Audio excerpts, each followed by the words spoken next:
সবাই পিছনে সরে যাও, আমি একসাথে অদঙ্কলা বাজি ফুটাবো। বুম।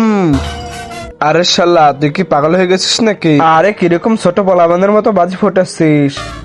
এই দেখ, আরে এটা বাড়ি কোন ধরনের বাজি? এটা ফুটলে এটার দেওয়ার মধ্যে আমার ছবি দেখা যাবে। দেওয়ার মধ্যে ছবি? চল দেখাচ্ছি, চল।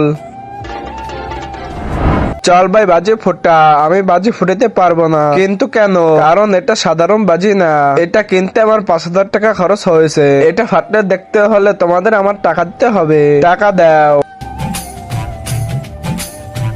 চল ভাই এখন বাজি ফুটা। হ্যাঁ হ্যাঁ।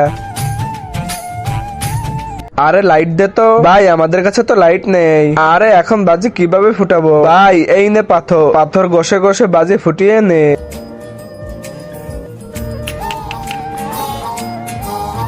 আরে এটা দিয়ে তো কাজ হবে না ভাই, আমার কাছে একটা বুদ্ধি আছে। কি? তুই পিছনে ঘুরে দাঁড়া। কাল আমি একটা বাইক কিনেছি, আর আমি নতুন একটা গার্লফ্রেন্ডও বানিয়েছি।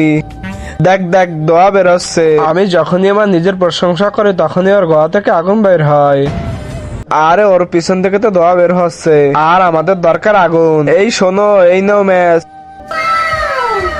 থ্যাংক ইউ ভাই।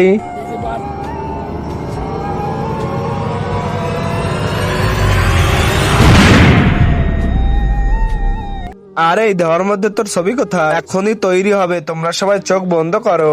আজকে দেখো কে কে শয়তানকে হারিয়ে আল্লাহকে জিতিয়ে দেয়। যারা আল্লাহকে ভালোবাসে তারা লাইক সাবস্ক্রাইব করে দাও, আর যদি শয়তানকে ভালোবাসে থাকো তাহলে লাইক সাবস্ক্রাইব করার দরকার নেই, আর কমেন্টে আল্লাহ আকবার লিখে যাও। এবার সবাই চোখ খোলো। এই দেখো দেওয়ার মধ্যে আমার ছবি। আরে শালা মিথ্যা বলে আমাদের কাছ থেকে টাকা নিলে, ধরো সবাই ওকে।